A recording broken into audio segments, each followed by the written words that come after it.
Let's go.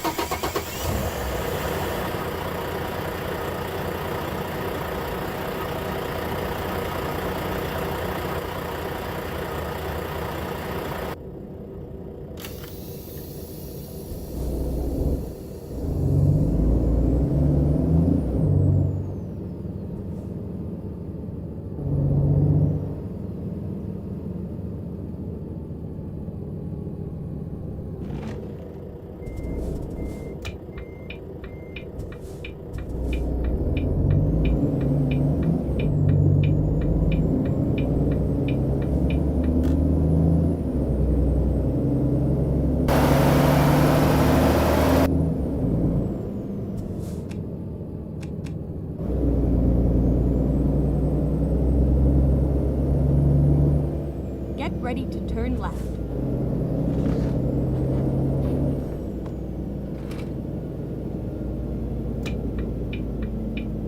Turn left.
Keep left, and then turn left.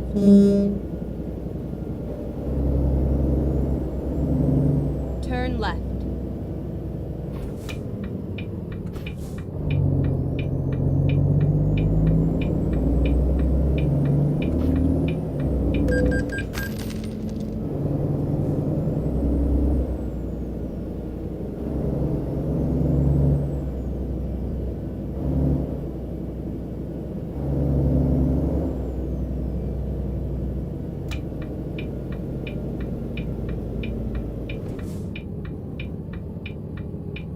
This is where it ends.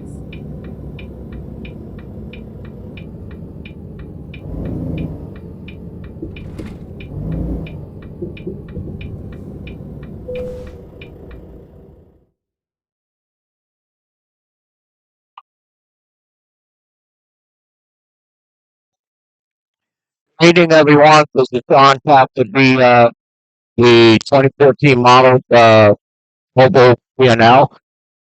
Just a reminder, if you have Stream, please be sure to download the version 1.51. Like I told my mom when I got out of truck, there is the limited version of the Black Mac Anthem available. If you wish to verify one of those, if you wish to buy one of those, you can go ahead and buy it today. So the next person that has every content, and it's going to be right here, which is towards Canada. So it's almost time for the call. So we're going to be going uh, elect election style and controls. for the controllers, and they open to the doors to the truck. They drive this truck, and so feature 2, 3, make sure what you need to Drive do safe. so you operate the truck. Anyway, Okay. let's get Let's going, find a new route. and here we go. So I got the tires from Montana, and let's get going.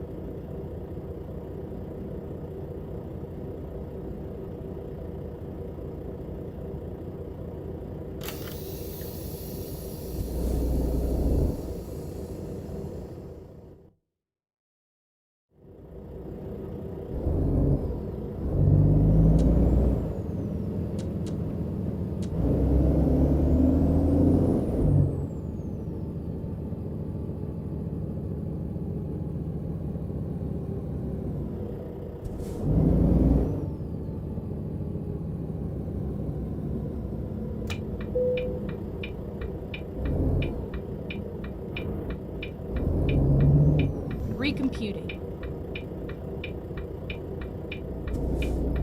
Please, make a U-turn when possible.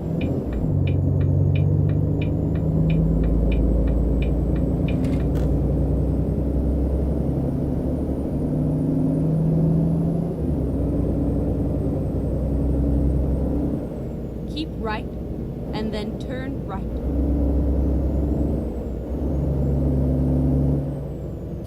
Turn right.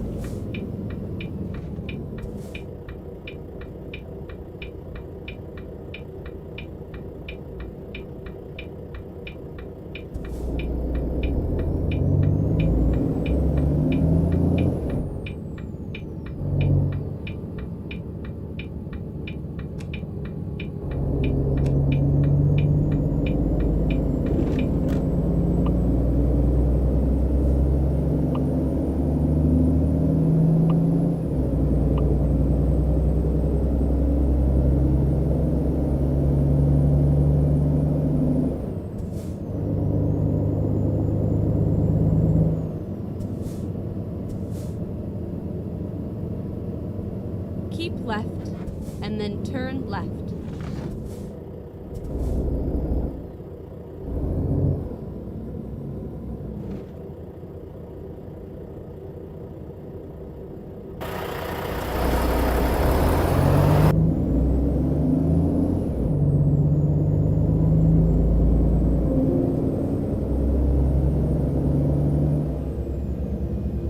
Turn left.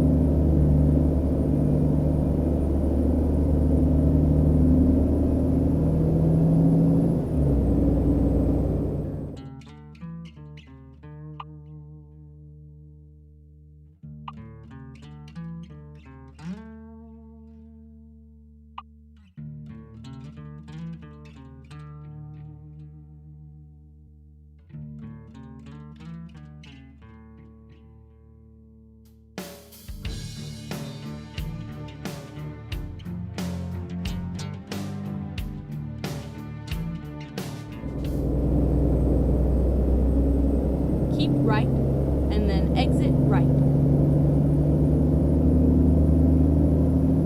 Exit right.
straight on.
Go straight on.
Exit right.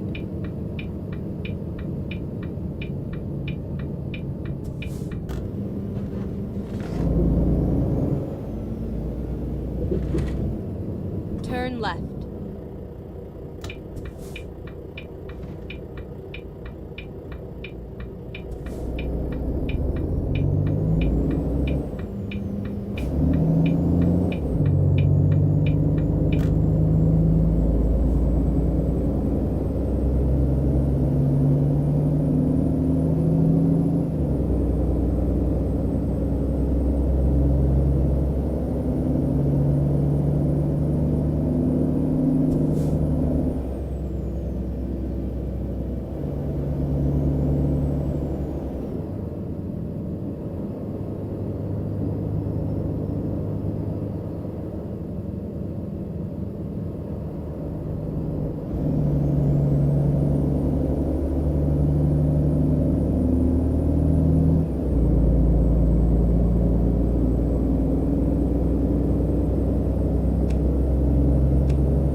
Go straight on.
Those rains are going to start petering out by tomorrow afternoon, evening, until we get into mostly cloudy skies by Wednesday night. Thursday, mostly sunny. It's currently 84 degrees and mostly cloudy here at the University of Houston.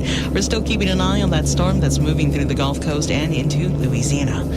Support comes from Specs Wine, Spirits, and Finer Foods, Texas family-owned and operated since 1962, offering a large selection of wines, spirits, and beers to choose from. Details at specsonline.com. The fun starts here. This is your NPR station, KUHF Houston News 88.7, a service of the University of Houston. It's now 6 o'clock.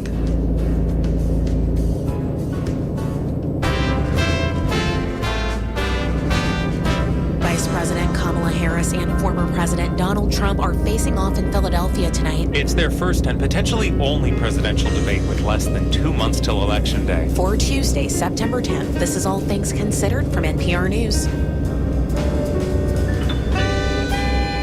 Go straight on. I'm Juana Summers. And I'm Ari Shapiro. A tropical storm is bearing down on the Gulf Coast. What to watch as Francine moves toward Louisiana, bringing with it rain and wind. Tropical storm force winds begin tomorrow morning. You need to have everything completed by that time. Scroll through TikTok and you might see some comedy. The platform has changed the relationship between comics and their audience. It's kind of democratized things where comedians aren't necessarily as reliant on gatekeepers. Plus, the NFL season just started. But we are already thinking about the Super Bowl. Speak for yourself, Juana. First, the news. Live from NPR News in Washington, I'm Jack Spear. Former President Donald Trump and Vice President Kamala Harris are getting ready to face off in about 2 hours from now. In their first joint appearance on the debate stage, perhaps their only one. NPR's Elena Moore is in Philadelphia, the site of tonight's 90-minute debate with more and where things stand between the candidates. Harris had a pretty strong run so far. She made up the ground Biden lost in swing state polls, and she's been benefiting from a wave of support and enthusiasm. Still, the race remains extremely close, virtually tied in the latest NPR PBS News Marist poll out today, and it'll all kick off at 9 p.m. Eastern from Philadelphia, which is, of course, in the crucial battleground state of Pennsylvania. Tonight's debate is being conducted by ABC News. There'll be no studio audience. Like Trump's previous debate with President Joe Biden, microphones will be muted unless a candidate is speaking. Authorities are still searching for the man accused of opening fire on vehicles on Interstate 75 and injuring 5 people in southeastern Kentucky Saturday evening. More from member station WEKU's Stan in Gold. Local, state, and federal authorities continue to search portions of the heavily wooded Daniel Boone National Forest in southeastern Kentucky near the site of the shooting. The Kentucky State Police are leading the manhunt. Trooper Scotty Piddington said that he hopes the search is taking a toll on the suspect. I hope he doesn't have water. I hope he doesn't have food. And I hope he's wore out, and eventually he'll walk out of them woods. That's what I hope happens, and we'll let the judicial system handle him as they seem fit. Authorities have had to suspend the searches at night due to the rugged terrain, and heavy fog in the mornings has also caused delays. For NPR News, I'm Stan Ingold in Richmond, Kentucky. More than 2.3 million women of childbearing age in the U.S. live in a county where there are no OBGYNs or birthing centers or hospitals that deliver babies. Here's Alyssa Nadworny reports that's according to new research from the March of Dimes. The report calls these locations maternity care deserts. They now account for about 35% of U.S. counties. For the millions of women who live in those counties, they may have to drive more than an hour to deliver their baby, not to mention prenatal or postpartum care. In some cases, they just go without. This is very concerning and alarming. Annalie Unjaku is a professor who studies public health at Southern Connecticut State University. She's not associated with the report. She says not receiving adequate prenatal care can lead to health complications like early delivery and higher rates of maternal mortality. Straight on. According to the report, there was a 13% increase in preterm births for patients living in maternity care deserts compared to those with access to care. Alyssa Nadworny, NPR News. On Wall Street, the Dow's down 92 points. The NASDAQ rose 141 points. This is NPR. Live from News 88.7 in Houston, I'm Gail DeLauder. Forecasters say it looks like Tropical Storm Francine will miss Galveston, but the island will likely see strong winds and rising waters. Galveston resident Johnny Libham and his wife were walking their dog as the skies got dark. He says they're not too worried, but they're still cautious after Hurricane Beryl. Be sure it don't go from a category nothing to a category 3 overnight, you know. If it does, pack up. We all going to Alabama. Galveston is expecting wind gusts of up to 35 miles per hour, along with 1 to 2 feet of storm surge. Turn left. The city of Houston is considering a 3-cent property tax increase to cover the cost of several big storms this year. Finance Director Melissa Dubowski says residents have enjoyed declining tax rates since voters approved a revenue cap in 2004. But the flip side of that is the impact to city services. Without a tax rate increase, the city would face a $46 million budget shortfall. That's on top of $40 million in cost from the main derecho and Hurricane Beryl. The mother of 12-year-old murder victim Jocelyn Nungaray spoke out against federal border policy at today's meeting of the House Judiciary Committee.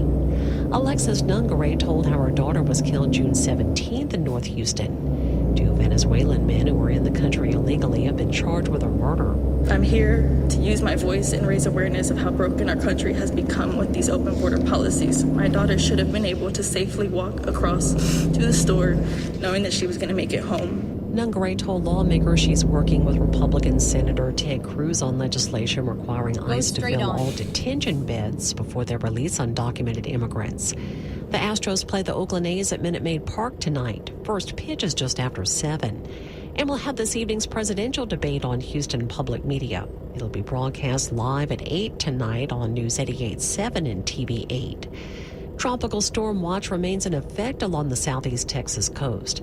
Tonight, cloudy skies, 60% chance of rain, overnight low near 75. I'm Gail DeLauder, News 88.7. Support for NPR comes from NPR stations. Other contributors include the law firm Cooley LLP, with offices in the U.S., Europe, and Asia.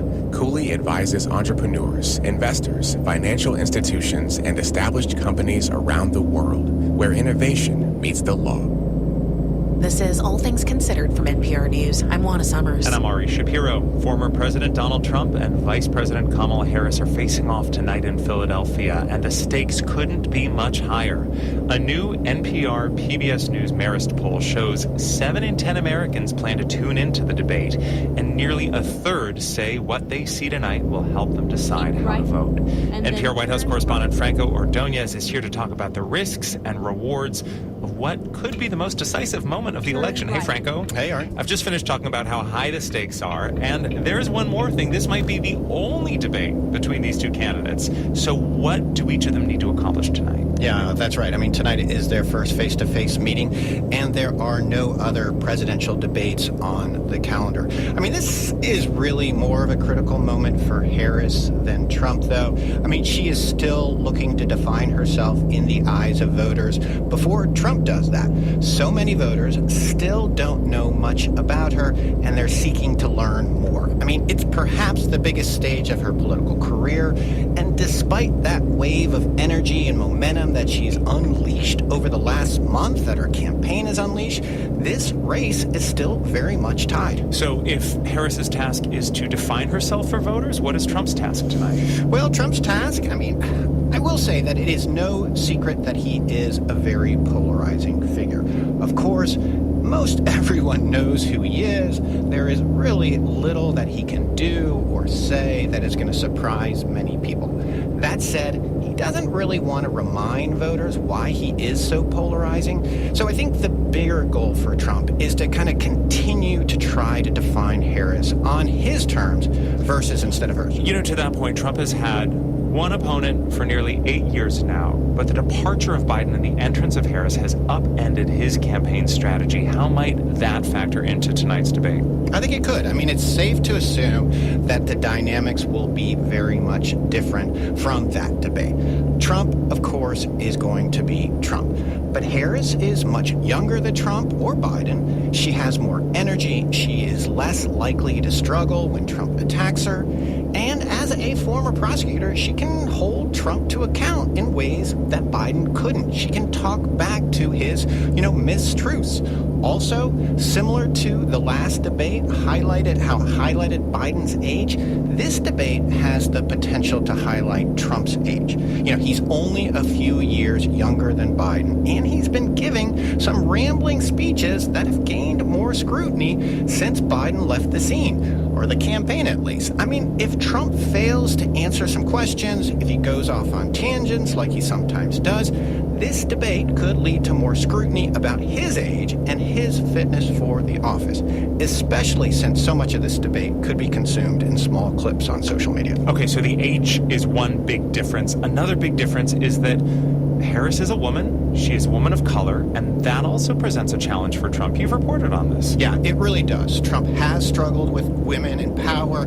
When you talk about Trump's debating style, a lot of people think about Trump and Biden's first debate 4 years ago, but when I speak with women about Trump's debating style, they point to another time when he debated Hillary Clinton 8 years ago. That was the time where he was kind of looming over her as she spoke. He talked about putting her in jail. This has the opportunity to be a big gender gap in the race, and that's going to be at play today. And Paris Franco Ordonez, thank you. Thank you. Skin and hair care products like lotions and conditioners are exposing kids to hormone-disrupting chemicals called phthalates. That's according to a new study published in the journal Environmental Health Perspectives. NPR's Maria Godoy has more. Phthalates are a group of chemicals added to plastics to make them more flexible and durable. They're also used as ingredients in some personal care products. The concern is these chemicals are endocrine disruptors, meaning they can interfere with the body's own hormones. And when it comes to children, they might cause disruptions during key developmental moments. Here's Professor Michael Bloom of George Mason University, the study's lead author. This is what we call a critical window, where a small or perhaps non-hazardous dose for an adult might be a hazardous dose for a small child. Previous studies have linked regular exposure to phthalates to negative impacts on children, including impaired brain development and behavioral problems. He says while the science on phthalates is not yet conclusive, the evidence is accumulating. And this is why we have great concern, especially among these very young children whose brains are still very actively developing. Bloom and his colleagues analyzed urine samples from 630 children across the U.S. between the ages of 4 and 8. Their parents or guardians filled out surveys about any hair and skincare products they'd applied to the child within the past 24 hours. The most important findings were that the recent use of several different types of skincare products were associated with higher urinary concentrations of several different types of phthalates. The study also found differences in exposures by race and ethnicity. For example, there were strong associations between the use of hair oils and elevated phthalate levels among children who identified as Hispanic, Asian, and Pacific Islander. Overall, though, Black children have the highest levels of phthalates in their urine. Other studies have found that many beauty products targeted at communities of color have high levels of these chemicals. Dr. Lynn Goldman is a pediatrician and professor of environmental health at George Washington University. She was not involved in the research. She says the findings are troubling. I think we should be much more concerned than we have been in the past about the fact that these phthalates might be allowed in cosmetics, in personal care products. And at a time when social media has helped fuel a craze for skincare among tweens and teens, it's something that Dr. Shruti Mahalingaya of Harvard University worries about. I have three teenage children who are very interested in products and self-care products, and it's something that I'm very concerned about. Mahalingaya says another concern is that chemicals like phthalates in the environment may be contributing to girls getting their periods earlier.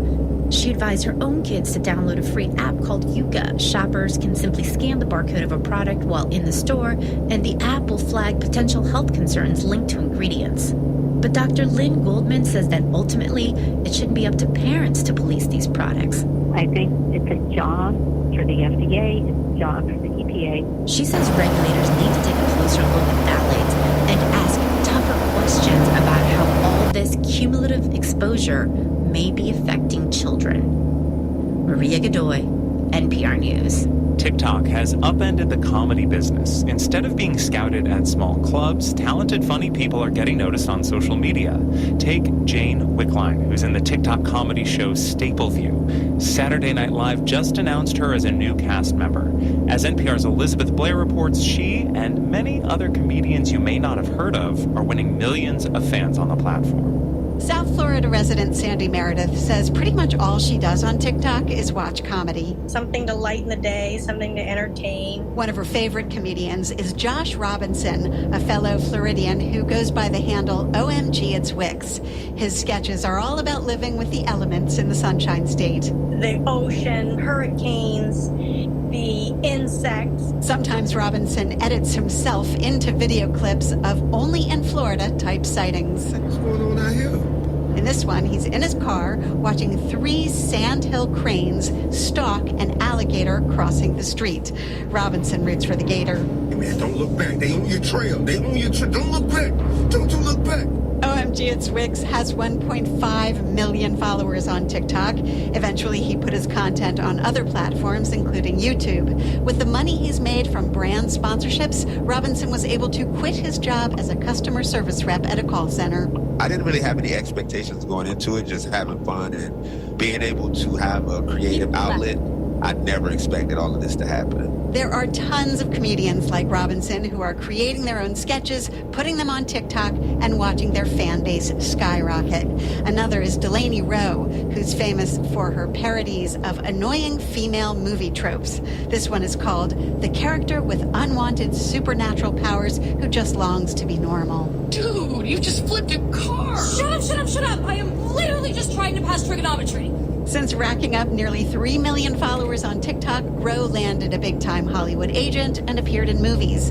As of now, hashtag comedy has 911 million posts on the platform. That's more than hashtag food, hashtag fashion, and hashtag music. The levels of virality are insane. Los Angeles comedian Kyle Kazanjian-Amory is the founder of Don't Tell Comedy, which produces live stand-up shows around the country. He says TikTok helps comedians cut out the middleman, people like club owners and TV show bookers. It's kind of democratized things where comedians aren't necessarily as reliant on gatekeepers.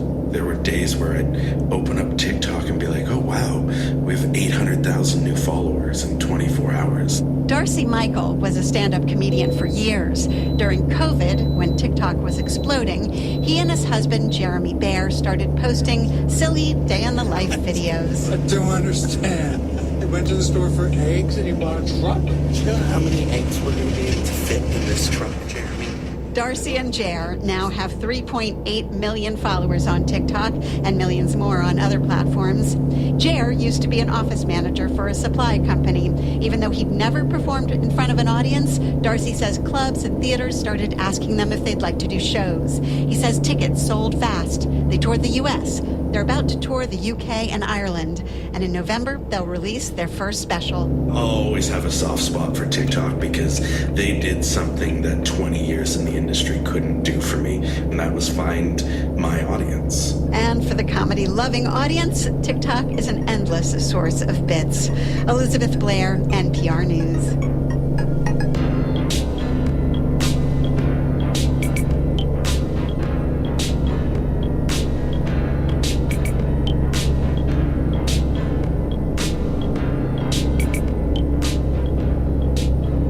Listening to All Things Considered from NPR News. I'm Jeremy Hobson. Next time on The Middle, we're coming to you live after the first debate between Donald Trump and Kamala Harris. We want to know what you think. We'll be taking your calls live at 8444-MIDDLE. That's 844-464-3353. And we'll be joined by journalist Katie Couric and Michigan Public's political director Zoe Clark. That's next time on a special edition of The Middle. That's The Middle, tonight at 10, here on News 88.7, following the debate at 8. There's more to the story at HoustonPublicMedia.org. From in-depth coverage of issues affecting all Texans to informing you about the latest breaking news, we prioritize exceptional reporting that's always available on your favorite device. Join us daily for for political news that puts substance over sensationalism and community news that shines a light on voices across Houston and beyond. Anytime, anywhere, there's Friday, always more route. to the story at HoustonPublicMedia.org. Hi, I'm Camille straight Nelson, your member relations specialist. If you are a monthly Always member and need to update your donation payment method, you can go online to HoustonPublicMedia.org/update. Our easy online form will ensure that your information remains secure. Also, consider making the switch to EFT. You will help lower our processing cost, which puts more funding into the programming you love, trust, and rely on. Thank you. Hello Houston is a daily newsletter for the busy person on the go, delivered to your inbox every morning with a quick recap of the previous day and a look ahead at the current day's news. Sign up today at HoustonPublicMedia.org/Hello Houston. Tonight on Houston Public Media, TV8. At 7, it's Rick Steves' Why We Travel, followed at 8 by live coverage and analysis from PBS News of the debate between Vice President Kamala Harris and former President Donald Trump. Tonight on TV8. Support for NPR comes from this station and from Insperity, providing HR services and technology from payroll, benefits, and HR compliance to talent development. Learn more at insperity.com/HR Matters. From Easy Cater, working to help organizations order food online from a nationwide network of restaurants with tools designed to help save time and manage food spend all on one platform. Learn more at easycater.com. And from the sustaining members of this NPR station. This is All Things Considered from NPR News. I'm Ari Shapiro. And I'm Juana Summers. Republican vice presidential candidate J.D. Vance repeated a debunked claim Monday that Haitian immigrants are abducting and eating pets in the city of Springfield, Ohio. Now, to be clear, local police say there is no evidence that is happening, but Vance and his allies are using the spaceless story to push anti-immigrant views. NPR's Wojing Nan covers conspiracy theories and is here with us in the studio to explain. Hey there. Hello? So, can we just start from the beginning here? Where does this come from? What's going on here? So I'm seeing this as going through the classic life cycle for many rumors. You know, they start somewhere fringe, somewhere local, and then they're amplified by powerful people, and now they're leveraged for political gain. So for this particular idea that immigrants are eating pets, it has been circulating around for a while locally in Springfield. Like a resident actually brought it up in a city commissioners meeting. In the meanwhile, though, it has been spreading online, first by a commenter on a far-right message board, Gab, and then pushed by neo-Nazi group Blood Tribe, and then days later, accounts on the far right on X started posting about it, and then it landed in a local Facebook group. So with J.D. Vance posting it on X, it has basically reached a whole other level of influence, right? It's being amplified by congressional Republicans and also by X's owner, Elon Musk. So some Republicans have even turned this into some kind of a meme, like they're posting AI-generated images of former President Donald Trump cuddling kittens and dogs, implying that he would do a better job protecting your pets if he is elected president. Okay. Our colleague Jasmine Gars reported about some of these rumors being debunked in Springfield about a month ago. So help me understand, why is Vance bringing this up right now? So immigration has been a central issue for Republicans, and the party has been very keen to paint immigrants as a threat to the country. So Vance's original post on X was an attack on Kamala Harris, blaming her for the Biden administration's border policies, even though that was never her job. Well, one fact that everyone does agree on is that Springfield has welcomed thousands of Haitians in the past few years, and it has taken a lot of the city's resources. But for like Vance and Republicans, that influx is a cautionary tale about the strain of immigration on local communities. So what do we know about the kind of impact this baseless, we should note, narrative has had on locals after being spread by such a high-profile figure as the vice presidential nominee, J.D. Vance? So we are yet to hear reports of direct harassment on Haitians in Springfield, but since Vance posted about this claim, Denise Williams, who is the local NAACP president, she has been getting harassing emails at a pace that she has not experienced in the decade of her in that job. So Williams says that she feels unsafe, and she pins that on J.D. Vance. I want to talk to J.D. Vance. What you gonna do now about the violence that has been stirred up and talked about in our community. So specifically, she is talking about white supremacists who are active in real life in Springfield and have pushed this narrative online. And the White House, the Haitian American Foundation for Democracy have both decried the racism embedded in these claims. Right, last thing, what have we heard from J.D. Vance? How's he responded to the criticism and fact-checking about these posts? Vance admitted that these rumors might not be true, but at the same time, he doubled down on the claims. And today, he told supporters to keep all these pet memes flowing. That's NPR's Wojing Nan. Thank you. Thank you. This week, NPR is looking at how the climate affects what we eat and how what we eat affects the climate. Many food businesses now say their crops come from farms practicing regenerative agriculture. So what does that mean? NPR Climate Solutions reporter Julia Simon starts us in Tennessee. Not far from the Mississippi River is Will Tipton's farm. It's been in his family since 1836, so he had to do a little math. I think I'm 8th generation to farm.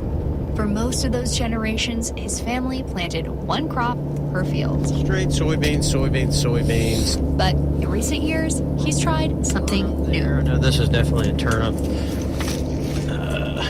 Daikon radish out here as well, which I think would be this white flower. These are cover crops. Tipton now plants them instead of letting his fields lie fallow after the harvest. Tipton picks up some soil. So when we bust this open, there's a little guy. We just saw like a little reddish, pinkish little earthworm. He's kind of small. Worms can be a sign of healthy soil and carbon-rich soil. When carbon dioxide, or CO2, is in the atmosphere, it heats the planet. But plants can absorb that CO2, helping grow roots that pump carbon into the soil. Matthew Hayek at NYU says if more carbon gets stored in the soil, that CO2 that is no longer in the atmosphere where we don't want it. Tipton's farm is part of something bigger, a push by businesses and the U.S. government into regenerative agriculture. That's farming practices like cover crops that proponents say are good for the environment and climate. The USDA is paying farmers to adopt many of these practices, and whether it's the corn in Doritos or wheat in Pillsbury dough, food companies are encouraging their farmers to integrate these practices to grow crops. Simply put, we can regenerate agriculture for the better. That's an ad from food company General Mills. They have a goal to get regenerative agricultural practices on 1 million acres by 2030. PepsiCo, which makes Doritos and other foods, is shooting for 7 million acres. Margaret Henry is a PepsiCo vice president. In our ambition to reduce at least 40% of our climate emissions, our farming is a huge part of that. There are lots of different practices involved in regenerative agriculture, and some can be climate solutions, especially ones that cut fossil fuels, like reducing fertilizer made using fossil fuels. But a lot of corporate and government enthusiasm revolves around storing carbon in soil to slow global warming, and that makes many scientists wary. That's when one's spidey senses want to tingle. Eric Slezarev's a soil scientist at Yale University. He says with some practices, like cover crops, it's unclear exactly how much extra carbon gets stored in the soil. And if carbon does get in the soil, things like drought, heat waves, or having to switch crops can cause the soil to leak carbon back into the atmosphere where it heats the planet again. In my mind, that is the biggest uncertainty, is how long is that carbon going to stay out of the atmosphere? PepsiCo notes they currently don't count carbon stored in soils towards their corporate climate goals. But the U.S. government, which again is paying farmers to adopt many regenerative practices, does count carbon that's theoretically added to soils towards the country's climate goals. The USDA writes in an email it's giving farmers the, quote, tools they need to combat the climate crisis and helping food producers to, quote, increase storage of carbon and reduce greenhouse gas emissions. Hayek at NYU says given the scientific uncertainty of using soil carbon to reduce climate pollution, we need to think pretty smartly about how we distribute literally billions in taxpayer money. Julia Simon, NPR News. Support for NPR's Climate Solutions Week, The Future of Food, comes from Mill, the food recycler that turns peels, bones, and leftovers into dry grounds for gardens, or Mill can get them back to a farm. It's built to be odorless and runs automatically at night. More at mill.com.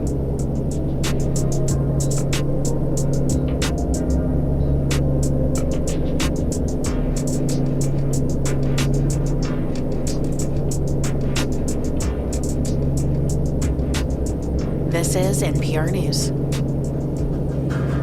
Support comes from Comcast Business. From Main Street to Wall Street, Comcast Business provides business solutions ranging from cybersecurity solutions to round-the-clock partnership, powering possibilities. Restrictions apply. Support comes from Broadway Bank's commercial banking team. Since 1941, committed to helping businesses with their financial needs and growth. More information available at broadway.bank/commercial.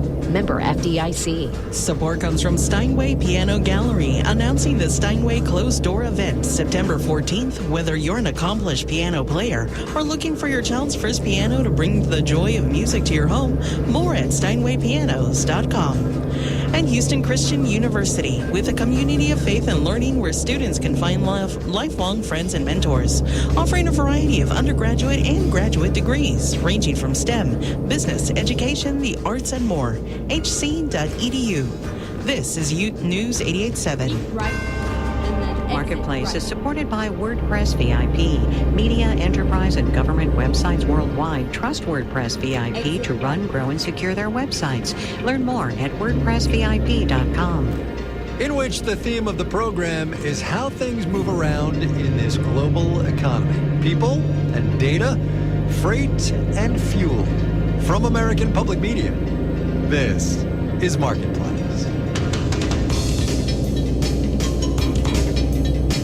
Marketplace is supported by Amazon Business, focused on offering smart business buying solutions, leading time to focus on growth. More at AmazonBusiness.com. And by Progressive Insurance. Customers can simplify their insurance needs and protect what's important by bundling home and auto. Learn more about bundling at Progressive.com. And by Baird. Baird strives to attract and retain top financial talent, providing stability and continuity for clients. More at BairdDifference.com.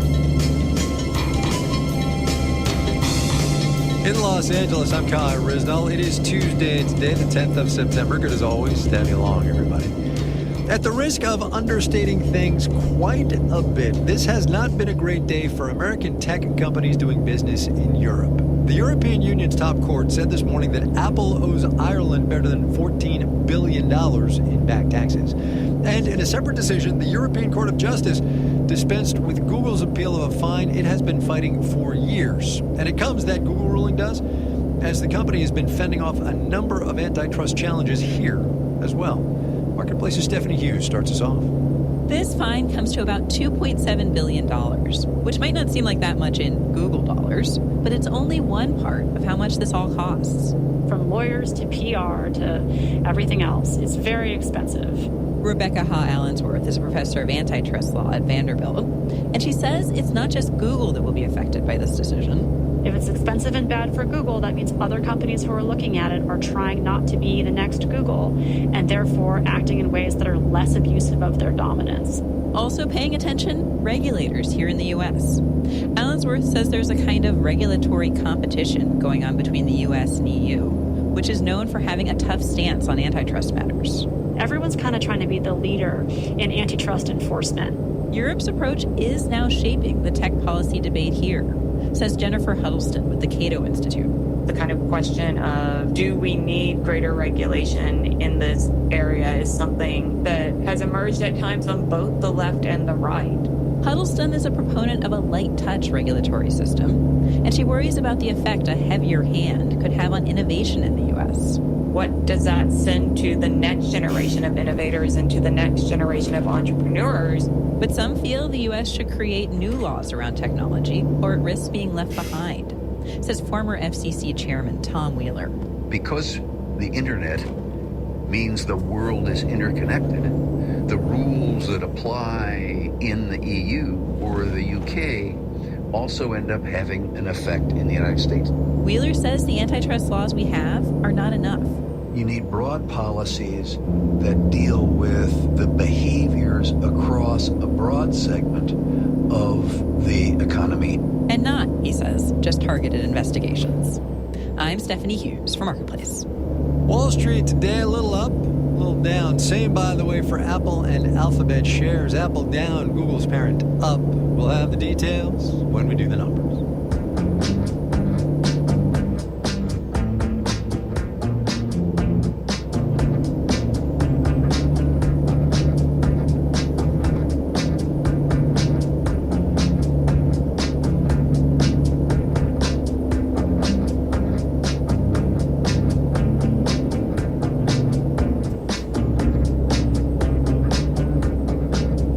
Say here, as the Southwest finally starts to cool off from a brutal heat wave, that summer is not going quietly this year. There have been records in Las Vegas and Sacramento, and Phoenix has broken its record for most consecutive days over 100 degrees. That's more than 100 days now and counting. Air-conditioned offices and workspaces are all well and good, but depending on what you do, you are not going to have that option. Think hot kitchens, hot warehouses, and factories. You can imagine the rest.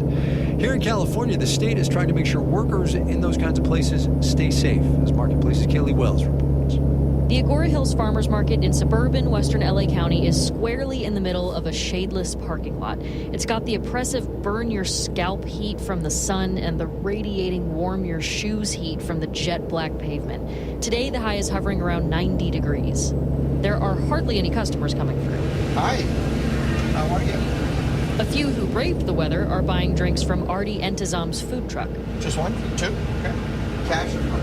He's the founder and owner of Artie's Eats and Sweets, and he brings his truck here every week to sell fancy burgers and fries no matter how hot it gets outside.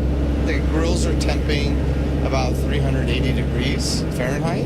Inside his truck, it's got to be more than 100 degrees because of that grill.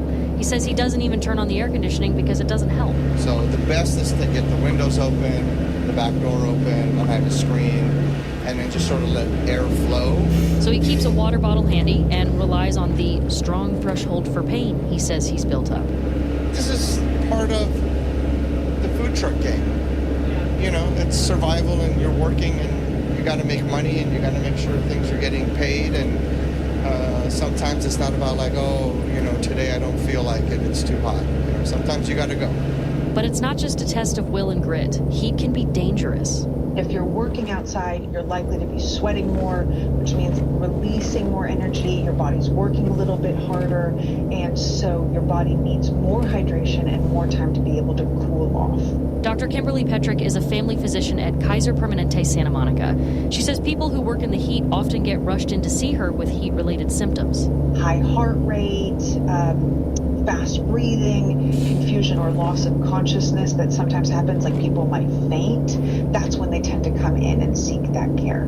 And those are the kind of symptoms that show up after kitchen workers or gardeners or warehouse workers push through the initial symptoms like dizziness, cramping, and headaches. And if they don't get medical attention, the result can be fatal. The number of heat-related deaths is going up every year. The Department of Health and Human Services estimates it jumped from 1,600 people nationwide in 2021 to 2,300 last year. And in years to come, the hazards for workers will only get worse. Renee Guerrero de Leon was one of the many advocates to recently testify in front of the state legislature in favor of heat protections for people who work inside. The state already had protections for people working outside. Now, once it gets above a certain temperature, employers have to allow indoor employees more breaks, provide cool-down areas, and supply personal heat protective equipment. The rules are designed to prevent experiences like that of former line cook turned restaurant industry reform advocate Colleen Koperick.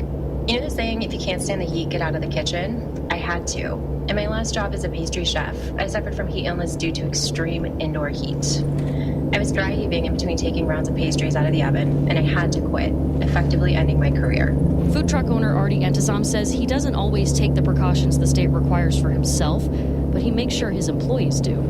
I let them go outside, take a little breather. We ordered frappuccinos, iced frappuccinos for them. Yeah, you know, so you do whatever you, I guess, have to do, right? Entizam says he's lived in LA for decades, so he knows the stakes of working in heat. He started this business last October, right as Southern California cooled off for the year, which means this is the first summer that he's putting that built-up heat tolerance to the test. In Agora Hills, California, I'm Kaylee Wells for Marketplace.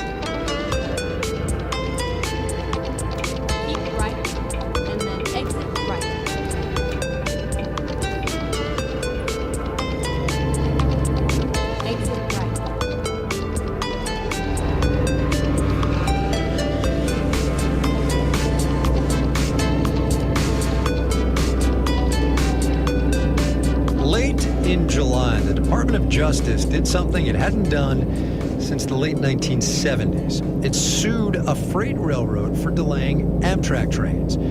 DOJ says that on tracks it controlled, Norfolk Southern frequently delays Amtrak passenger trains. The case at issue is Amtrak's route between New York City and New Orleans, but it hits on something that's been a fundamental issue from the very beginning for this economy's main provider of passenger rail. Amtrak trains run mostly on private freight rail tracks, and legally Amtrak, is supposed to get preference over freight trains. But that law is honored mostly in the breach. In 2023, Amtrak says that led to more than 900,000 minutes of delays. It's a year and a half. Marketplace's Henry Epp explains how things got this way. First, a confession. I'm a fully grown adult, but I feel kind of a childlike excitement every time I hear this Amtrak train go through my hometown in Vermont. It heads south to New York City in the morning just before 10 a.m., comes back just before 10 p.m., most of the time. And as in most of the country, it runs on tracks that Amtrak doesn't own. To understand why, we have to go way back to before Amtrak was founded, when private freight rail companies in the U.S. were required to offer passenger service. It became clear that the situation that existed then, which was that the freight railroads were losing enormous amounts of money on passenger service, that was not viable. Lewis Thompson has held many positions in the rail world over the years, including at the U.S. Department of Transportation. He says by the 50s and 60s, passenger rail was losing business to interstate highways and airlines. So a small team of people, of which I was a member at DOT, went through the options for what could be done, and that eventually led to the creation of Amtrak. This was in 1970. The plan, Amtrak would take over passenger rail service, freeing the freight companies from this money-losing business. But passenger trains would keep running on the same tracks. It was always passenger service operating on the tracks they had always operated on, which was the freight railroad tracks. Amtrak would pay the freight companies to use their tracks, and in return, passenger trains would get preference, meaning in most circumstances, freight companies would have to let Amtrak through before a freight train. Initially, the freight railroad had to because in the 1970s, it spent the year freight limits in the United States. Albert Chirella is a history professor at Kennesaw State University in Georgia. A lot of freight rail companies at that time were in or nearing bankruptcy, he says. There was substantial excess capacity. And so adding even a few Amtrak passenger trains was basically generating a lot of revenue with very little added cost. Then came the wave of deregulation of the 1980s and a law called the Staggers Act. The Staggers Act deregulated the railroads, it incentivized competition, and really saved the railroad industry from collapse. The law allowed railroads to abandon tracks they weren't using much, and eventually they started hauling a lot more freight, so that excess capacity disappeared. Instead, the railroads are capacity strapped, which makes it more difficult for Amtrak trains to operate in a timely manner. And here's where that issue of preference for Amtrak comes back. There are now fewer tracks with more freight on them, says Elizabeth Deacon, a professor emerita at UC Berkeley. And freight makes a lot more money than Amtrak, pays to the companies for trackage rights, and the result is that they basically ignore the rule and go ahead and give preference to freight trains. The freight industry has argued the law does not mean Amtrak has absolute preference at all times. But Amtrak has complained about delays to federal regulators. Now the Department of Justice is suing, and Deacon says those actions could send a message to the freight industry. Hey, listen, this is actually a law in the books, and you need to pay attention to this. And in theory, she says, that could lead to better service and potentially more passengers for Amtrak. One of the things Amtrak's trying to do is to grow. Nick Little is director of railway education at Michigan State University. Amtrak got billions of dollars from the 2021 bipartisan infrastructure law, and it's hoping to use that to start up new routes and add more frequent service to others. Little says that means getting more legal clarity around the rules of the railroad is important. I'm Henry Epp for Marketplace.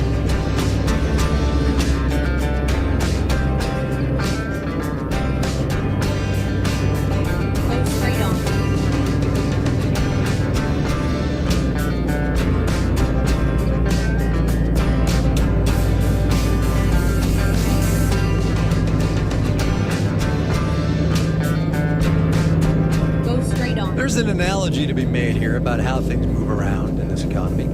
Just as railways get freight and people where they need to be, so too do pipelines get crude oil and natural gas where they need to be, from wherever they're drilled, closer to refineries and power plants and ports.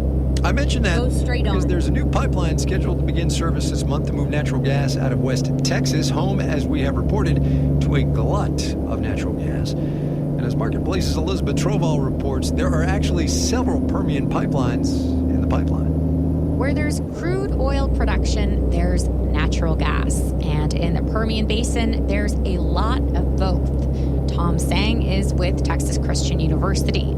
As a country, we hit a record high volume oil production of 13.4 million barrels a day. Nearly half of that recent peak is from the Permian Basin. So for every one of those oil wells, you do have some level of natural gas that's being produced. That growth in crude oil production created a glut of natural gas, says economist Carr Ingham, president of the Texas Alliance of Energy Producers.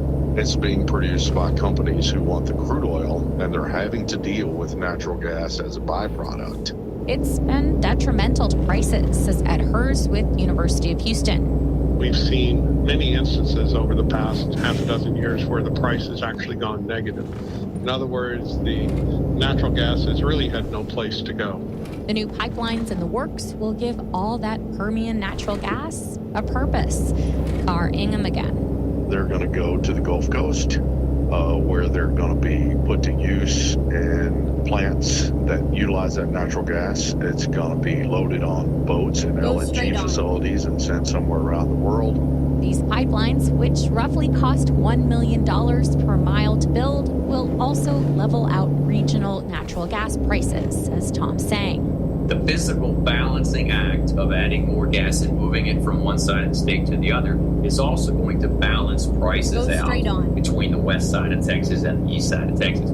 Although he says if natural gas production continues to grow, there may be more gluts in the future.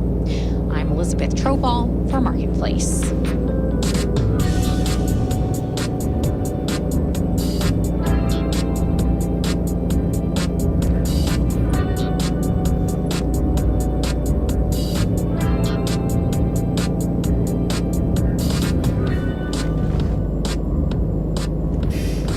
Coming up, there's a lot of people who are in homes that are really bad for their health. The actual costs of buying a home. But first, let's do the numbers.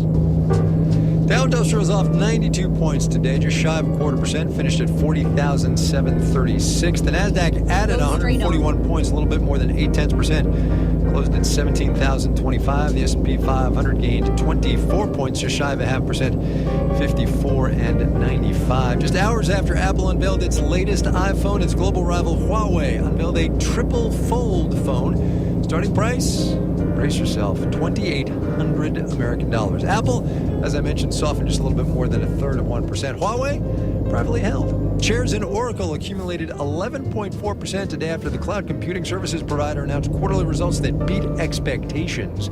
Bond prices went up. The yield on the 10-year Treasury note thus fell 3.64%. Is the U.S. benchmark. You're listening to Marketplace.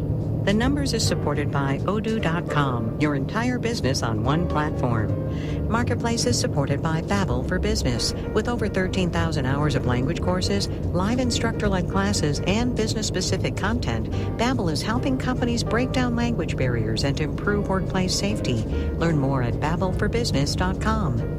And by Clear Channel Outdoor, an out-of-home billboard company harnessing innovation and technology to connect advertisers with consumers. Clear Channel's data-driven solutions reach consumers on the go. Billboardsforbusiness.com. And by the Peter G. Peterson Foundation, a nonpartisan organization dedicated to raising awareness and accelerating action on America's fiscal challenges to build a brighter economic future for the next generation. Learn more at pgpf.org.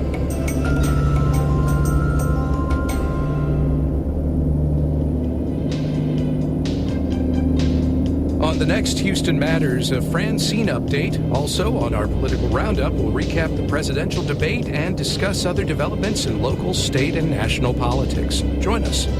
That's tomorrow morning at 9, right after Morning Edition, here on News 88.7. Support comes from John Moore, helping with plumbing, electrical, and air conditioning repairs, including out-of-warranty units since 1965. Details at 730-2525 or at johnmooreservices.com. And Porter Law Firm, helping with business investments, real estate transactions, construction matters, and planning for the next generation. More at porterfirm.com. Real investment. And Texas Mutual, a workers' comp provider dedicated to supporting the state's businesses and all working Texans through safety-focused resources and annual programs. More at texasmutual.com/benefits. You're listening to News 88.7, your NPR station. This is Marketplace. I'm Kai Risdall. Congress is back in town this week with deadlines aplenty. There is, of course, the biggie funding the entire government of the United States. Got to happen by midnight on the 30th. There's also a deadline for a new farm bill, also the end of the month. Extended deadline, I should say, because lawmakers have punted a couple of times on that massive spending package that covers everything from crop insurance to supplemental nutrition programs. And that explains why House and Senate leaders had a letter waiting for them from some 300-odd agricultural and trade advocacy groups pointing out, and this is a quote, the worsening conditions in farm country. Marketplace's Savannah Marr is on the ag economy today. Commodity farmers across the country are getting ready to harvest their fall crop and, in many cases, sell it at a loss. The prices are not so great. Krista Swanson, lead economist at the National Corn Growers Association, says demand for ag commodities has been steady. Problem is, there's too much. The story here is that we are really good at growing corn. High yields for that crop, plus soybeans and wheat, are driving down prices. Swanson says that makes passing a new farm bill even more urgent. It provides a risk management safety net for farmers. A safety net that hasn't gotten an update since 2018. So much has changed in our market since that time. Amy Hagerman is an ag policy specialist at Oklahoma State University. For one, she says farming has gotten more expensive. Machinery and repair costs have been going up steadily. Chemicals have been very expensive. Interest rates are higher. The government can provide crop insurance payouts when prices bottom out. But Kristen Owen, an analyst with Oppenheimer, says the Farm Bill's current price thresholds don't reflect higher production costs. It's pretty low bar right now. Prices would have to fall really, really low in order for those payment programs to pay out. Owen says a new farm bill won't make farmers whole after 2024's losses. And she sees current conditions as more of a normalization anyway, after ag enjoyed record high prices and government payments during the pandemic. It just feels a little worse because we were coming off of such high levels previously. She says movement on a farm bill could go a long way to boost farmer sentiment, while kicking the can again could tank it even more. I'm Savannah Marr for Marketplace.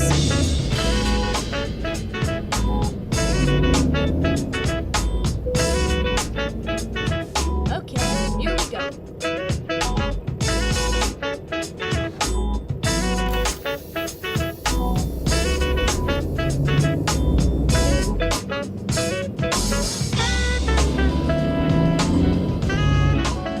According to Realtor.com, the median listing price for a home in Aspen, Colorado in July of this year was $3.3 million.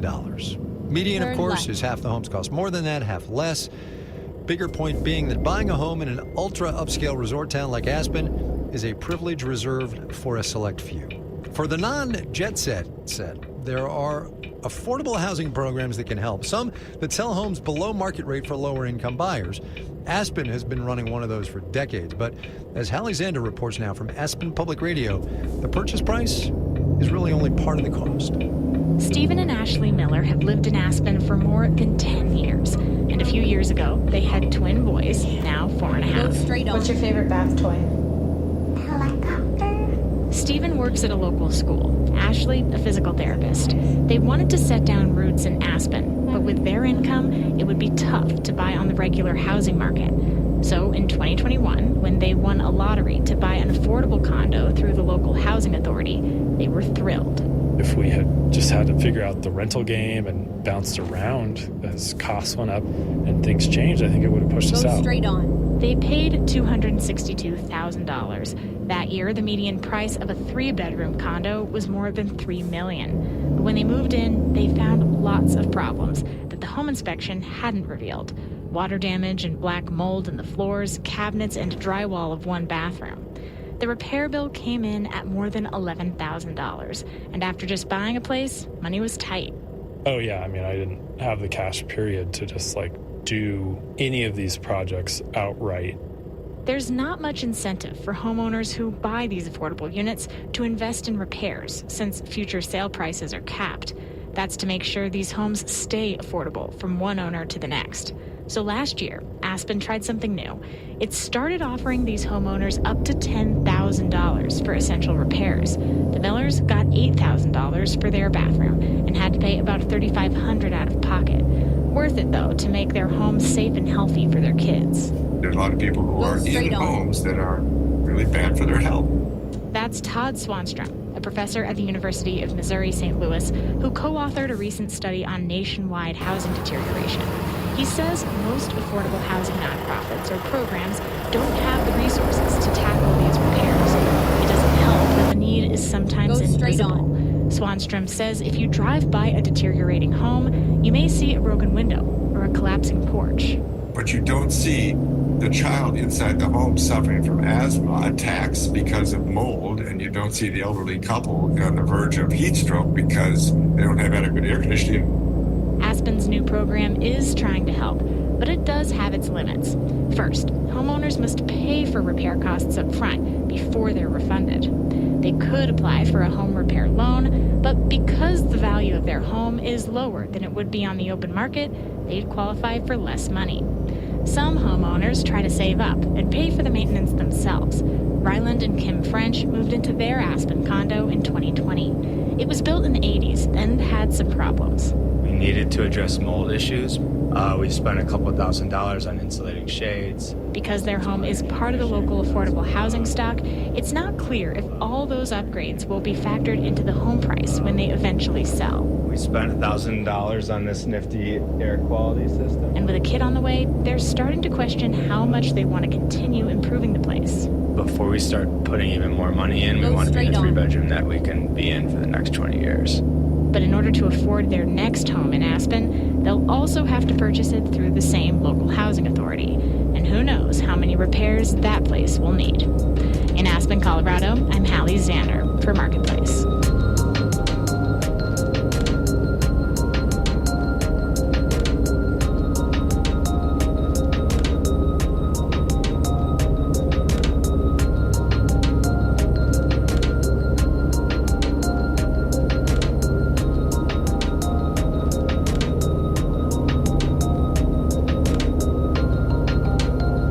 Marketplace is supported by the Financial Times, whose pink pages fearlessly report on U.S. politics from a global perspective. There's more at FT.com. And by JLL, helping clients find, design, occupy, manage, and invest in commercial real estate solutions. JLL.com. JLL, see a brighter way. This final note on the way out today, in which, hey, have you heard there's a presidential debate tonight? Go straight While on. one cannot, of course, know what is going to be asked or how questions will be answered, put this one in your back pocket should it come up. Crude oil, the U.S. benchmark West Texas Intermediate down more than 3.5% today, $66 and change a barrel. Why, you ask? Lower demand in part, also higher supply in part, led by the United States producing more oil now than any other country on the planet. Our digital and on-demand team includes Carrie Barber, Jordan Manji, Dylan Miettinen, Janet Wynn, Olga Oxman, Ellen Rolfes, Virginia K. Smith, and Tony Wagner. Francesca Levy is the Executive Director of Digital and On Demand, and I'm Kai Risdall. We will see you tomorrow, everybody.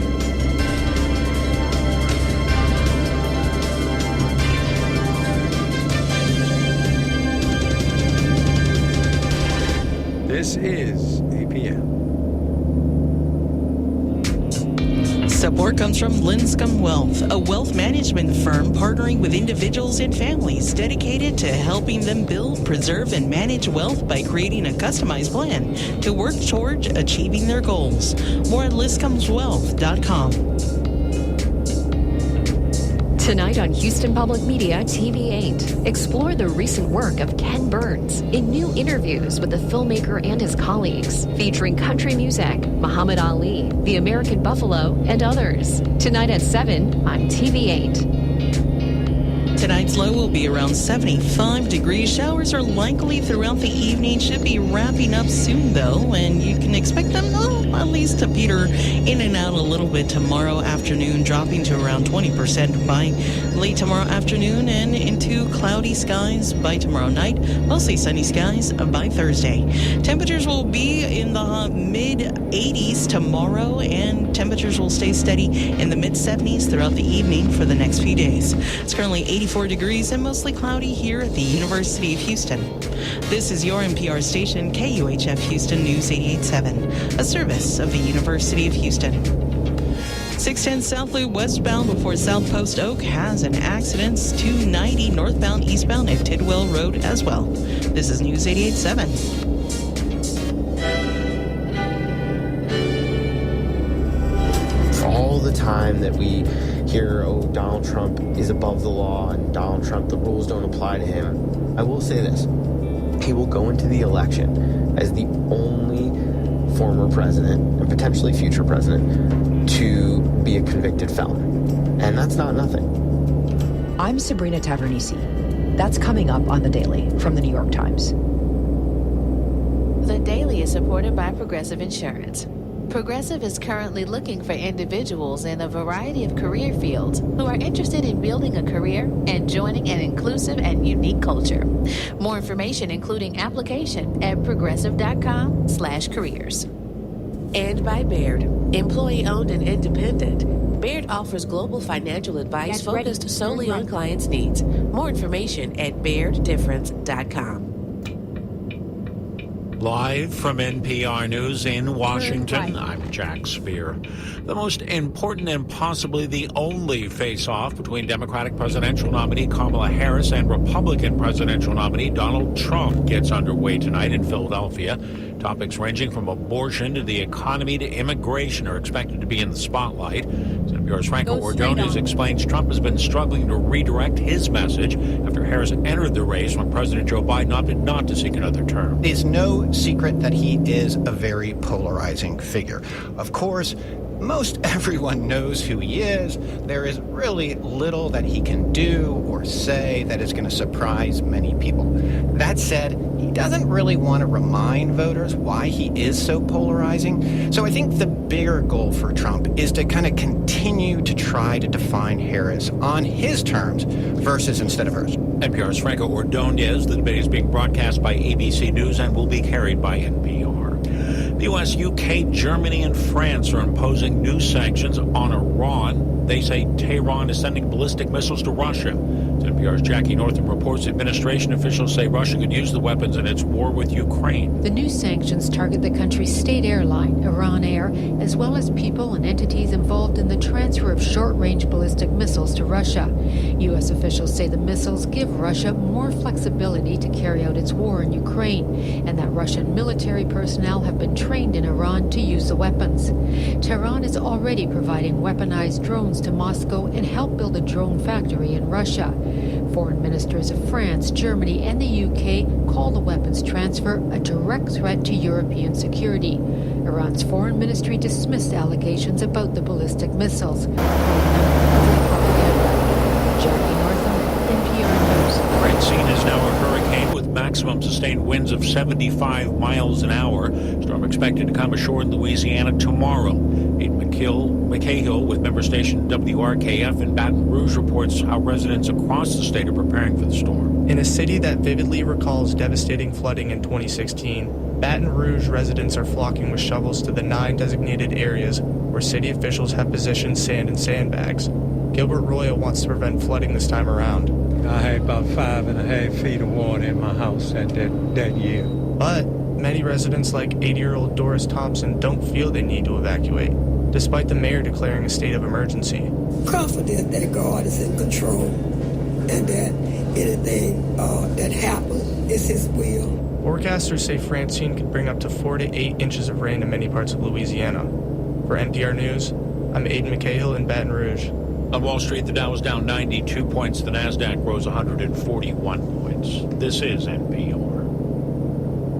There could be a strike at airplane builder Boeing after all. That's according to the head of Boeing's Machinists Union, who says he expects workers will vote down a contract negotiated between management and labor. Voting happens this week on a new deal that would give workers 25% pay raises over 4 years. In a promise, Boeing's next airplane would be built by union members in Washington state. The tentative agreement covers about 33,000 Boeing workers. A strike could have a major effect on airlines waiting delivery of new planes.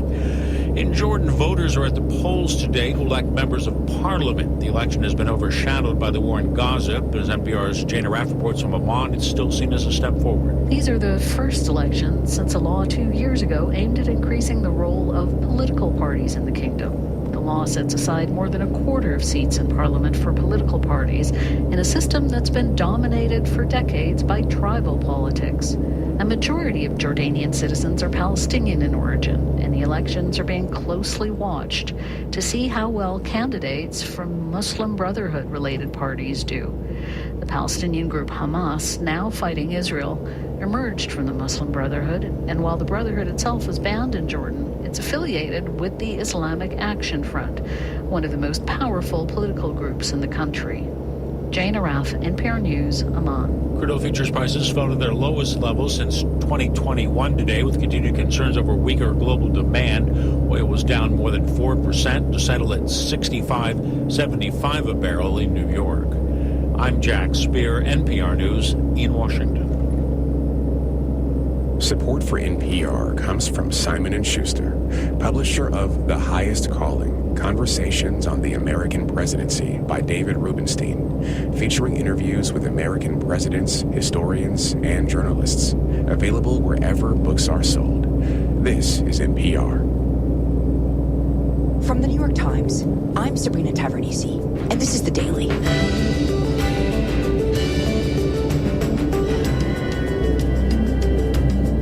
Last week, a judge in Manhattan announced he was delaying the sentencing of former President Donald Trump until after the election, in the only one of the 4 criminal cases that will have gone to trial before voters go to the polls.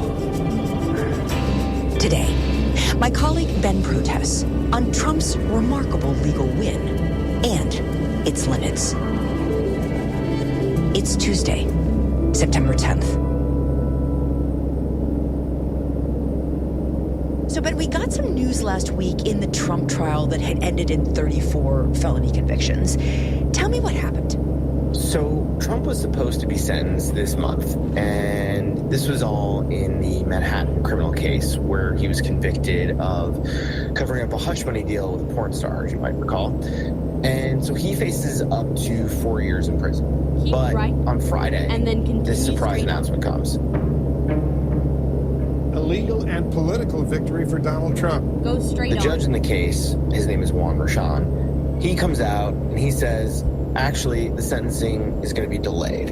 New York Justice Juan Merchan has ruled former President Donald Trump will be sentenced November 26th, 3 weeks after the election. And now, instead of it occurring in September, just a couple weeks from now, it's going to be scheduled for November. Judge Merchan writing his decision best advances the interests of justice, noting this matter is one that stands alone. So really what this means is that Trump will not be sentenced prior to the election after all. And so it all adds up to the fact that we have this first former American president to be a felon, and here he is, he's running for office yet again. And voters are going to be heading to the polls soon, and they won't know what his punishment is.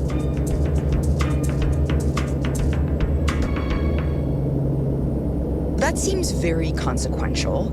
Let's try to unpack that. So, thinking back to May when he was first convicted, the timing of his sentencing at that point didn't really seem to be in question. Like, it was just the course of the regular legal process.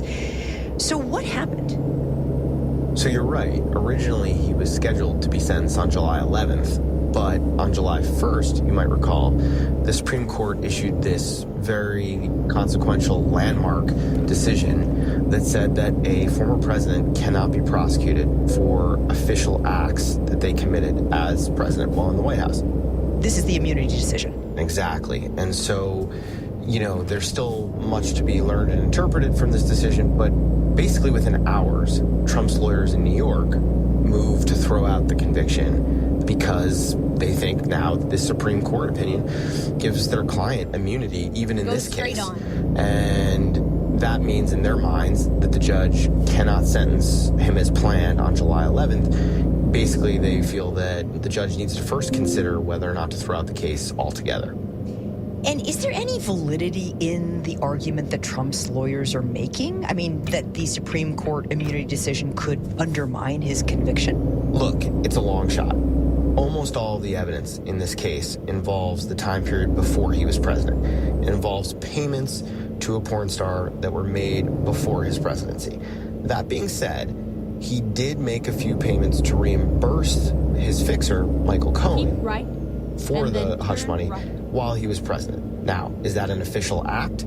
I think most people, including the judge, Juan Merchan, will conclude no, that was not an official act. But his lawyers will still try it, and they'll argue that the prosecutors did try to introduce evidence that involved Trump's time in office. So after he filed the immunity petition, that's what pushed the sentencing back all the way to after Labor Day, September 18th. That's when we were supposed to see him receive his punishment. Got it. So it sounds like this whole immunity decision is essentially a delay tactic for Trump and his legal team. As you're saying, Trump can't be sentenced until the judge rules on immunity and essentially decides whether the immunity decision would have any role in undermining the hush money case. Correct. That's exactly right. I guess I'm wondering, how much is Election Day a consideration in the delays for this judge? Election Day made this a lose-lose proposition for the judge. Either he was going to alienate one half of the country or he was going to alienate the other half. So if he had not delayed, he would have faced accusations from Trump and Trump supporters that he was interfering in the election. And his decision to delay essentially drew a lot of criticism and a lot of concerns from people across the country, especially on the left, that Donald Trump is above the law, that he is not subject to the same rules as every other criminal defendant in the country.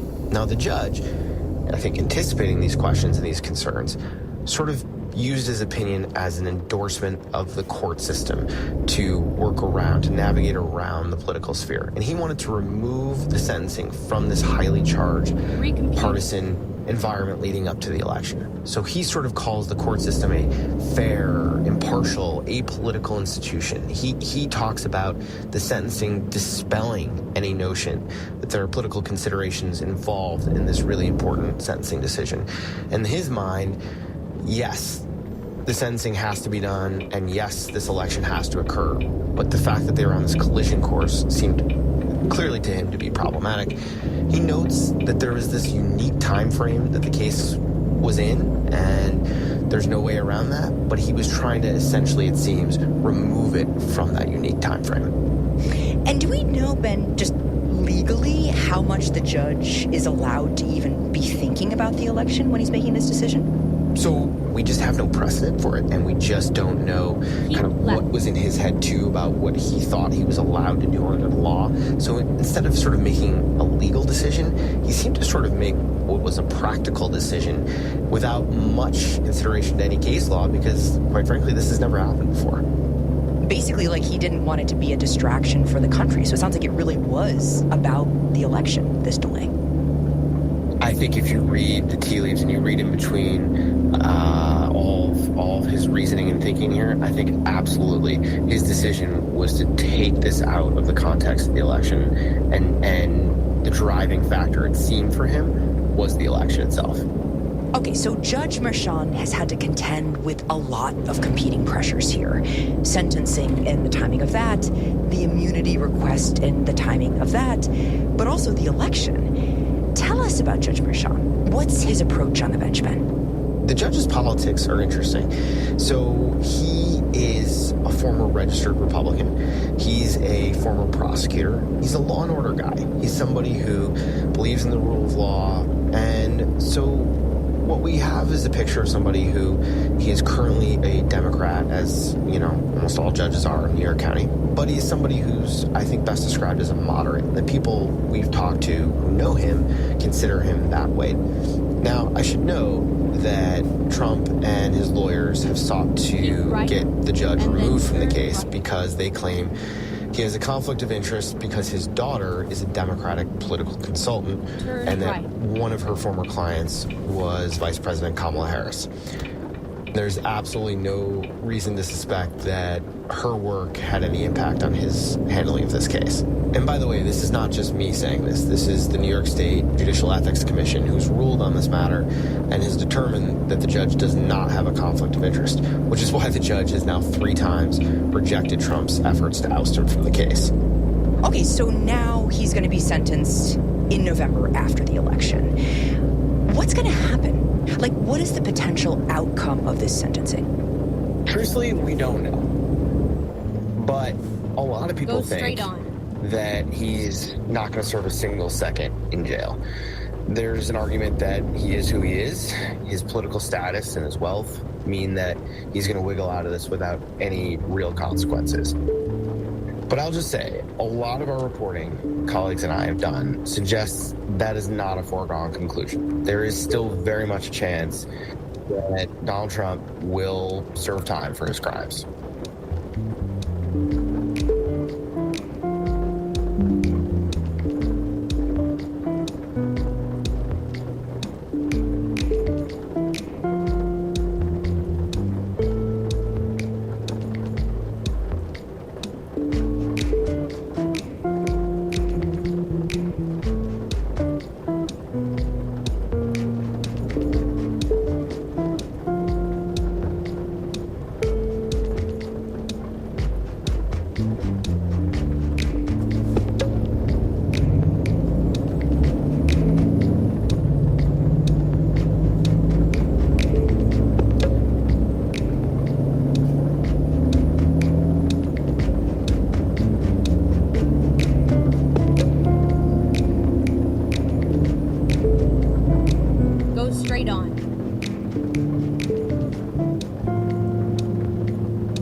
We'll be right back. The Daily is supported by C3 Generative AI. C3 Generative AI enables rapid access to secure, traceable, hallucination-free insights from enterprise systems, all while using any LLM, helping enterprises turn the invisible into the obvious. C3.ai. This is Enterprise AI. And by JLL, helping unlock possibilities across real estate sectors, from managing 100 million square feet of data centers globally to insights from their 3,000 life sciences team members. Learn more at JLL.com. JLL, see a brighter way. This is News 88.7. I'm Jeremy Hobson. Next time on The Middle, we're coming to you live after the first debate between Donald Trump and Kamala Harris. We want to know what you think. We'll be taking your calls live at 8444-MIDDLE. That's 844-464-3353. And we'll be joined by journalist Katie Couric and Michigan Public's political director, Zoe Clark. That's next time on a special edition of The Middle. Later tonight at 10 o'clock here on News 88.7. Support comes from Tacoma, presenting pianists Jeremy Dank and Alexander Cantarow, international string quartets, jazz from Brad Meldau and Christian McBride, and more. More about the 24-25 season is at Tacoma.com. And support also comes from Comcast Business, partnering with companies to help keep their business moving by offering a network of cybersecurity solutions and round-the-clock support, powering possibilities. Restrictions apply. ComcastBusiness.com.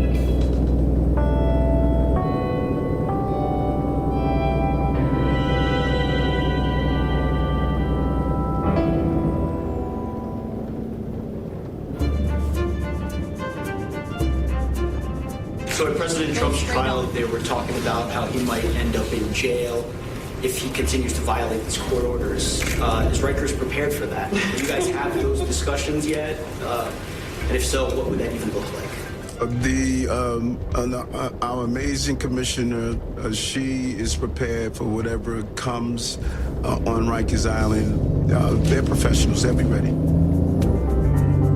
You know, the Secret Service is going to do and has to do what the judge orders. And as I've said, it's easier to keep them protected in a jail cell, not harder. But can I mention how just completely uncharted territory we're in right now? Because he does have an appeals process. There's a chance it could be adjudicated before the election. If it's not and he's president-elect, there are a lot of levers of the federal government he could pull to not come to New York, to not extradite himself, and to try to avoid this jail sentence. All these factors weigh in for a very strong possibility that he's going to see the inside of Rikers Island, one of the most notorious prisons in the world.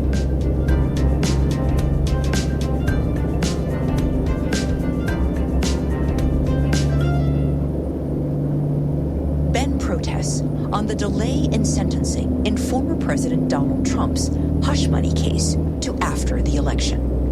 So, Ben, you said that you think it's possible Trump could actually get jail time. What makes you say that? So just looking at how other cases like his have been resolved, other falsifying business records cases, plenty of people have served jail time and have gone to Rikers Island and have had to serve weeks or months behind bars for this crime. Now, his case does stand alone. There's no other case that we're aware of for falsifying business records to cover up a sex scandal.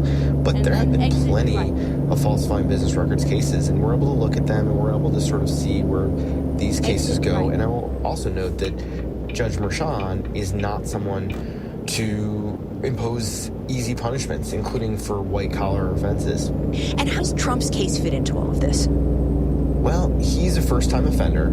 He's a senior citizen. He's been convicted of a crime that's a non-violent crime. And so he has many arguments in his favor that he should not be incarcerated. On the other hand, he's also someone who behaved poorly in the judge's courtroom. He was subject to a gag order that he violated repeatedly. And he basically showed pretty broad disdain for the rule of law and the judge's authority. And so when you add those factors in, and you add in that he's shown no remorse for his crimes that he's been convicted of, I think you could have a judge who's just had to put up with months of Trump behaving badly in his courtroom say, you know what, I'm drawing the line here and I'm sentencing this man to time behind bars. And when you say time behind bars, what kind of time are we talking about, Ben? We're probably talking less than a year. We're probably talking weeks or months, and some of it could be part of his probation, but I don't think we're talking a long sentence here, and I don't expect Donald Trump to end up at Rikers Island. I think he's more likely to be in a secure, safe facility with protection from the Secret Service. Okay, so Ben, play this out with me. So the judge is now going to sentence after the election. Let's say Trump wins the election. What happens then? Like, are we talking about, a president-elect serving jail time? I think that's highly unlikely. I think that it's unworkable to have someone who's the president-elect also incarcerated. It would cause all kinds of political chaos. I mean, can you imagine him picking his cabinet while he's behind bars? Right. It would be a real problematic situation. That's true. But I think if he were elected, I think what you would see is a delayed situation where even if he were sentenced on November 26th as planned, the judge would postpone the serving of that sentence until after his second term in office. Again, we've never had to deal with a situation like this. This judge has never had to deal with a situation like this. So we don't know exactly, but I would be stunned if the judge actually made him serve a single second behind bars while he was president-elect. Ben, can he pardon himself? I mean, if he does become president? I think that there's a lot of questions whether he could pardon himself for the criminal cases he's been charged with federally. I think that in this particular case, which is a state case based out of the Manhattan District Attorney's Office, there's no way he can pardon himself. This case is beyond the reach of the presidential pardon power because it is brought by a local district attorney's office. Got it. Okay, so there's no way he can pardon himself. What happens if he loses? If he loses the election, he will still try to appeal his conviction, and that might delay out, his sentence even further, and he may not immediately have to go to jail or anything like that. But it would mean that his sentence would almost certainly be served sooner than if he had won. And so, obviously, he wants to win because he wants to be president. But one of the potential benefits to him of winning is that it keeps him out of jail. Right. Ben, it's kind of incredible. There have been so many cases against Trump that he's managed to delay for one reason or another. The documents case, the election interference case. But this really seemed like the one that had finally caught up with him. Yet here we are, where even after he was put on trial and found guilty of 34 felonies, he still managed to delay the consequences. Exactly. And this was the one case that sort of dented that legal Teflon that is built over decades or a half century, to be honest. And for all the time that we hear, Donald Trump is above the law and Donald Trump, the rules don't apply to him, this is why. This is why people feel that once again he managed to escape some accountability. Now, I will say this. He will go into the election as the only former president and potentially future president to be a convicted felon. And that's not nothing. This is a case that Trump tried extensively to get delayed and to get thrown out. And yet it didn't. A jury of 12 New Yorkers sat in judgment of him and pretty swiftly came back and concluded that he was guilty of the 34 felonies he was accused of. And there's no erasing that. And so I think that while there are these concerns and these laments that Trump is above the law, it's worth remembering that he is also still, at the end of the day, a felon. Right. He's still a felon at the end of the day. But how and when he serves his potential time is very much up to voters, it seems, right? It seems like a pretty rare thing. Like, how many people get a delay on their possible 4-year sentence based on how many people like them? Exactly. Everything about Donald Trump's legal woes, everything about this case is unique. And there's no playbook for something like this. This is why I think it was such a challenging decision for the judge to make. There are no easy decisions in this case whatsoever. Now, I understand the concern that any kind of special accommodation for any defendant tarnishes that sense of fairness in the justice system. On the other hand, can you imagine if we had a sentencing 7 weeks before Election Day, potentially a sentencing to jail time, and if that outcome had moved the polls, had moved the needle in some way, then I think you could have had a judge feel remorse about that. To be inserted into the election itself is kind of the opposite of how the justice system is supposed to work. And so I understand everyone's concern, but at the end of the day, this judge was just not going to have himself be a potentially deciding factor in a presidential election.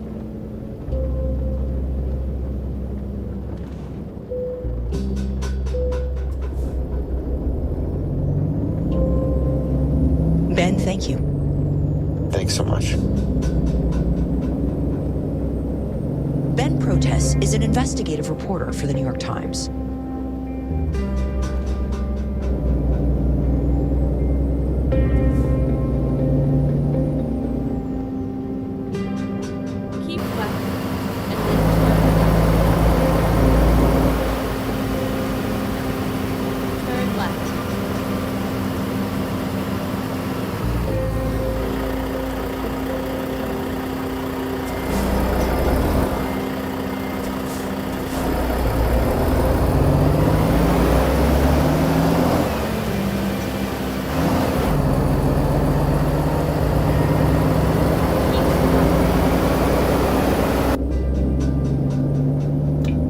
The Daily is supported by Angie. Angie is dedicated to helping homeowners find skilled pros to get their home projects done well, from everyday repairs to major remodels. Reviews, pricing, and booking are at Angie.com or on the Angie app.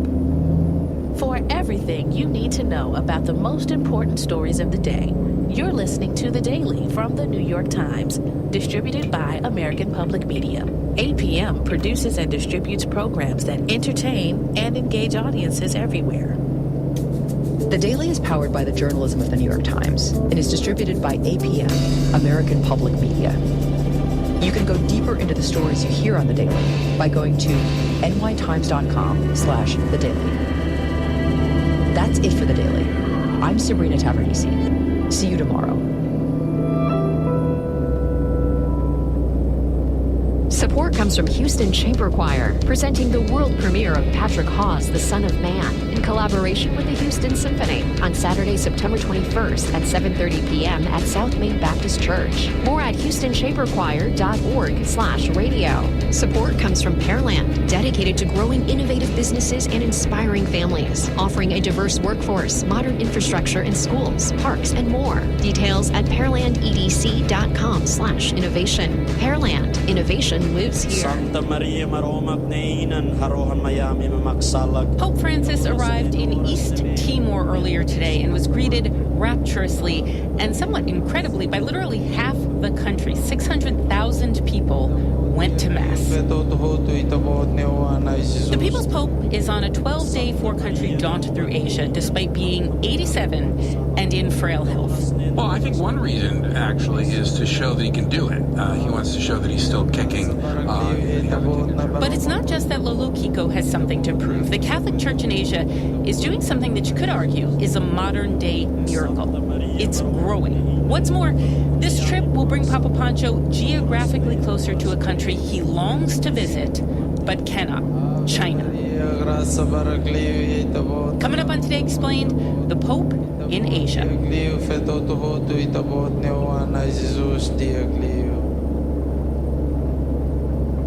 Live from NPR News in Culver City, California, I'm Dwayne Brown. A new NPR PBS NewsHour Marist poll finds 70% of Americans say they will be watching this evening's presidential debate between Vice President Kamala Harris and former President Donald Trump. NPR's Domenico Montanaro reports on the advantages and disadvantages for both candidates in their Philadelphia face-off.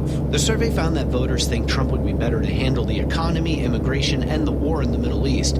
A generic Republican might be able to translate some of those advantages into a polling lead, but this race remains a coin flip, and that's because of Trump's personal deficiencies. Harris is better liked, she's seen as caring more about regular people, is viewed as the candidate who most represents change, and she leads by a lot among those who say they want a leader who's honest and trustworthy. She also has a greater advantage on abortion rights than Trump has on the other issues the poll participants were asked about, and it all really underscores the stakes in this debate. Domenico Montanaro, NPR News, Washington.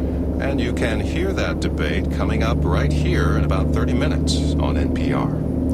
A new report out shows Chinese exports rose more than 8.5% in August compared to a year ago, exceeding expectations. But as NPR's John Ruwich tells us, the country's imports were sluggish. Exports have been a bright spot for the Chinese economy, which has otherwise been lackluster since the end of COVID controls nearly 2 years ago. August was the 5th straight month of growth for exports, highlighting robust demand abroad for Chinese goods. But the growth comes with trade frictions on the rise between China and some of its biggest trading partners, including the U.S. and the European Union. Imports, meanwhile, underperformed in August, growing just 0.5%. Economists had forecast growth of 2%. The low growth suggests that domestic demand in China remains weak. The government reported inflation data on Monday that also highlighted persistent weakness in the Chinese economy. John Ruwich, NPR News, Beijing. This is NPR. The International Criminal Court's top prosecutor is urging the court to decide whether it will issue arrest warrants for Israel and Hamas's top leadership. Israeli Prime Minister Benjamin Netanyahu is accusing the prosecutor of anti-Semitism. We hear more from NPR's Daniel Estrin.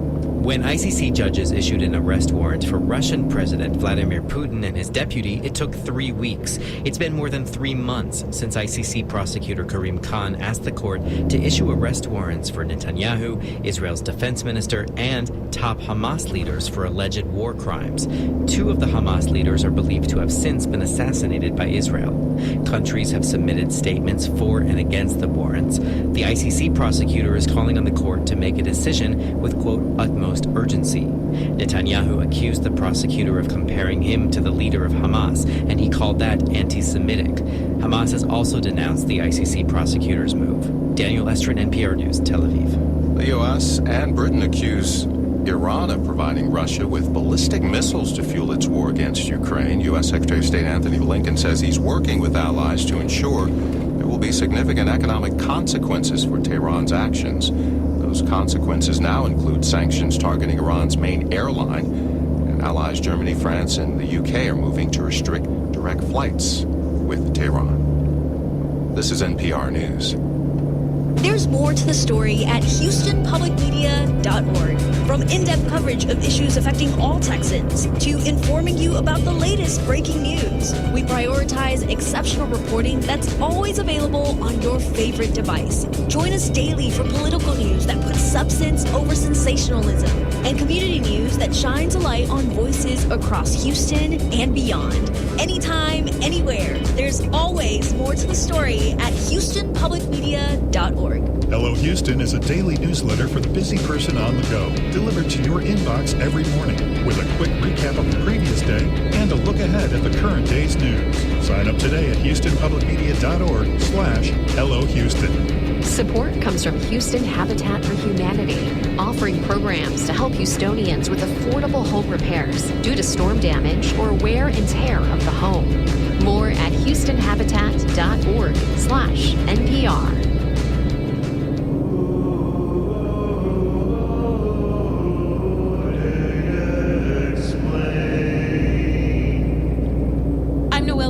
There are 153 million Catholics in Asia. That's a big number, but it's a big continent, and Catholics are still a minority. The Vatican is very interested in Asia because, unlike Europe and Latin America, where Catholicism is on the decline, the religion is actually growing in Asia.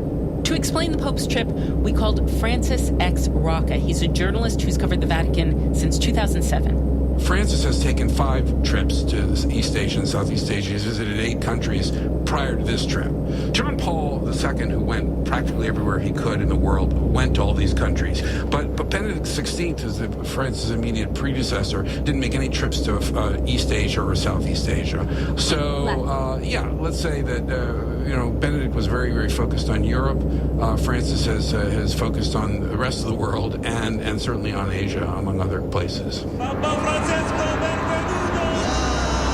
He has visited already, he's left now, Indonesia, which is has the largest Muslim population in the world. So that's a natural place for him to pursue, again, his outreach to building bridges with the Muslim world. I encourage you to sow seeds of love, confidently tread the path of dialogue, continue to show your goodness and kindness. Papua New Guinea. Pope Francis has traveled to the remote jungles of Papua New Guinea. He's brought a ton of medicine. That's a country which has been hit very hard by climate change. The rising sea levels threaten the atolls there. Well, the Pope addressed political and religious leaders yesterday, and he touched on a number of issues, including climate change and the need for sustainable use of Papua New Guinea's natural resources. Timor-Leste, or East Timor, is a very Catholic country. It's almost 96 or 97% Catholic, and I believe it's considered the most Catholic country in the world, perhaps except Vatican City.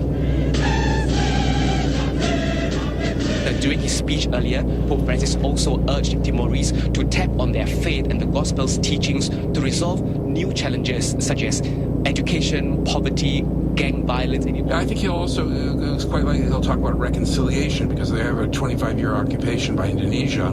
Peaceful reconciliation after war, civil war, is a theme that not only this Pope, but popes like to encourage. And then finally, he'll be stopping in Singapore, which is kind of an interesting case. I mean, Singapore is a city-state like Vatican City, of course, very different, but it's a very wealthy country. It's one of the Asian tiger economies. The Pope has talked a lot about the challenges of inequality and social justice. He's criticized market capitalism, so maybe that's a theme that he will want to highlight there. What do we know about what the reception has been like in Asia? Anything interesting of note? Well, in Indonesia, it was very good. For the mass in the stadium there, they way went over the expected numbers. I believe it was 100,000 was the figure given in attendance.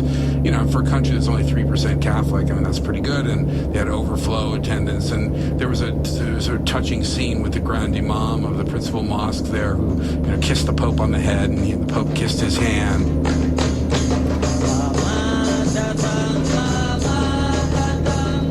Earlier, Catholics and Muslims gathered near the Istiqlal Mosque, where Pope Francis participated in an interfaith meeting.